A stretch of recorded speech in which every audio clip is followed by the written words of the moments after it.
Welcome to learnhowtoquilt.com.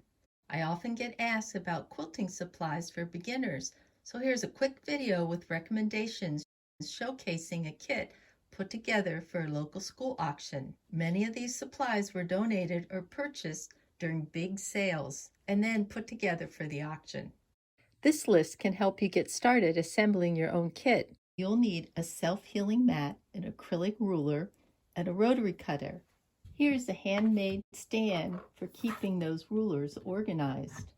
Along with these fabric scissors, you'll need these basic sewing supplies.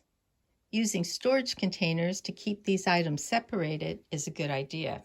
Safety pins will secure quilt layers together before machine quilting, and these clips will help keep binding in place when sewing. I've added this handmade needle case along with directions so you can make ones for your friends. And last but not least, to quilt, you need fabric. So here's 5 half-yard cuts, along with a link to our Take 5 quilt top. Hope you get a chance to put together these supplies and then start quilting. Thanks for visiting learnhowtoquilt.com. Please share our videos with your friends.